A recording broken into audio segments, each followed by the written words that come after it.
Hello students, welcome to our SPSPM's YouTube channel.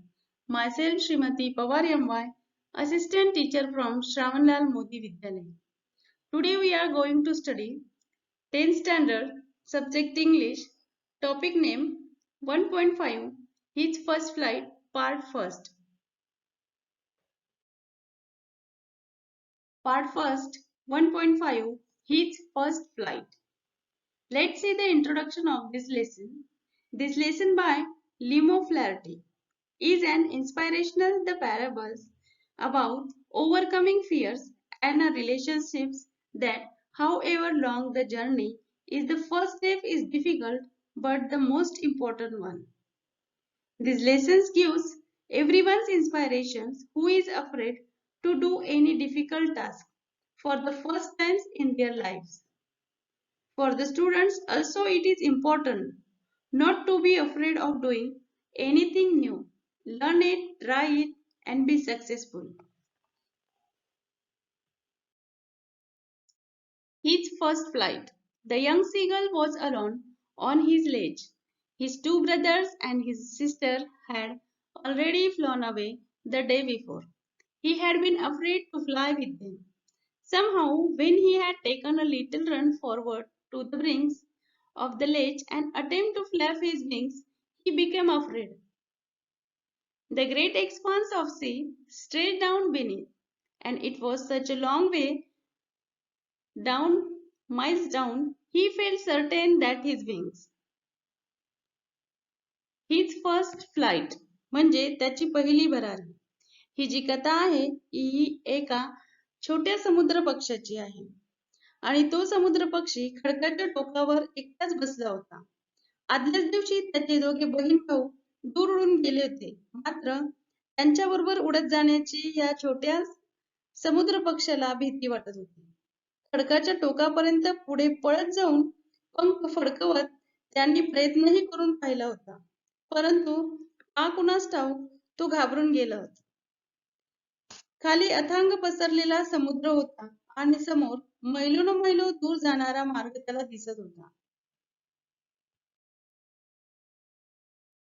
Would never support him, so he bent his head and ran away back to the little hole under the ledge, where he slept at night, even when each of his brothers and his little sister, whose wings were far shorter than his own, ran to the bricks, they flapped their wings and flew away. He failed to muster up courage to take that plunge which appears to him so desperate. His father and mother had come around, calling to him shrilly, upbraiding him, threatening to let him starve on his ledge unless he flew away. But for the life of him he could not move. या छोट्या समुद्र पक्षाला आता खात्री पटली होती की उडान घेणे हे याच्या पंखाला झेपणार नाही. त्यामुळे तो डोके खाली घालून खडकाखालच्या त्याच्या बिळाकडे पळून गेला. त्याचबरोबर त्याचे भाऊ आणि बहीण जी होती यांची पंख या समुद्र पक्षापेक्षा खूप लहान होते, आखूडही होते. तरीही ते खडकापर्यंत पळत जाऊन पंख फडफडत केव्हाच उडून गेले होते. पण इच्छा असूनही छोटा जो सीगल होता हा मात्र काही केल्या उडण्याचे धैर्य तो करत नव्हता. त्याचे आई वडील कर्कश आवाजात ओरडत त्याला घेऊन जाण्यासाठी परत आले. खडकावरून जर त्याने उडान घेतले नाही तर त्याला उपाशी राहावे लागेल असे त्यांनी या छोट्या सीगलला बजावले देखील, पण तो मात्र जीवाच्या भीतीने डागचा हलला नाही. That was 24 hours ago. Since then nobody had come near him. The day before, all day long, he had watched his parents flying about with his brothers and sisters, perfecting them in the art of flight, teaching them how to skim the waves and how to drive the fish. He had in fact seen his older brother catch his first herring and devour it, standing on a rock while his parents circle around, raising a proud cackle. And all the morning the whole family had walked about on the big plateau midway down the opposite cliff, taunting him for his cowardice. आता ही होती 24 तासापूर्वीची घडलेली गोष्ट. यानंतर कुणीही त्याच्यापाशी आले नव्हते. आदल्या दिवशी दिवसभर त्याने आपल्या भावंडांना पालकांसमवेत बागडताना उडण्याची कला अवगत केली होती आणि लाटांवरून विहारण्याची, त्याचबरोबर मासा पकडण्यासाठी सूर मारण्याची कला शिकताना पाहिले होते. एवढेच नव्हे तर मोठ्या भावाला खडकावरून उभे राहून पहिला हेरिंग मासा पकडून गड्डम करताना आणि पालकांना त्याच्या भोवती गोल फिरून कलकल असा आवाज करीत त्याला शाबासकी देतानाही पाहिले होते. आणि आता सकाळी त्याचे सगळे जे कुटुंब होते हे समोरच्या उंच कड्यावर मध्य ठिकाणी असलेल्या मोठ्या पठारावर हिंडत होते आणि भित्रेपणावरून या छोट्या समुद्र पक्षाची थट्टा करीत होते.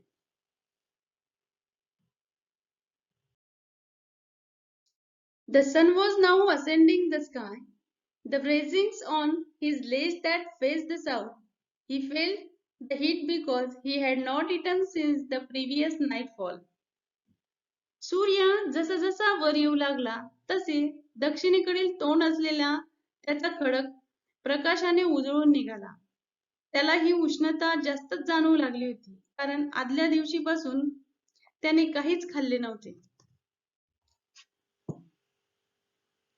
He stepped slowly out the brink of the ledge, and standing on one leg, with the other leg hidden under his wings, he closed one eye, then the other, and pretending to be falling asleep. Still they took no. मग बघा, पुढे हळूच तो खडकाच्या टोकापाशी आला आणि एका पायावर उभे राहून दुसरा पाय आपल्या पंखाखाली घेत त्याने एक एक करून डोळे मिटले आणि झोपेचे सोंग घेतले. तरी देखील त्याच्या घरच्यांपैकी कुणी या गोष्टीची दखल घेतली नाही. Notice of him, he saw two brothers and his sisters laying on the plateau dozing with their heads sunk into their neck. His father was preening the feathers on his white back. Only his mother was looking at him. She was standing on a little high hump on the plateau, her white waist thrust forwards. Now and again she tore at a piece of fish that lay at her feet, and then scraped each sides of her beaks on the rock. The sight of the food reminded him how he loved to tear food that way, scraping his beaks now and again to wet it. या छोट्या समुद्र पक्षाचे दोघे भाऊ व बहीण डोकी मानीत खुपसून पठारावर डुलक्या खात पडली होती आणि त्याचे वडील मात्र आपल्या शुभ्र पाठीवरची पिसे नीटनेटकी करण्यात गुंतले होते. त्याच्या आईचे फक्त या छोट्या समुद्र पक्षाकडे लक्ष होते. पठाराच्या एका उंच वट्यावर ती उभी होती.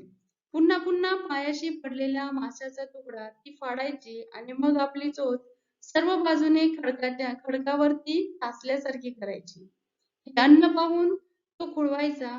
अशा प्रकारे अन्न फाडून चोच पुन्हा पुन्हा घासून धारदार करायला त्याला फार आवडत असे. Thank you students. We will study remaining part of 1.5 his first flight part 2 in next lecture.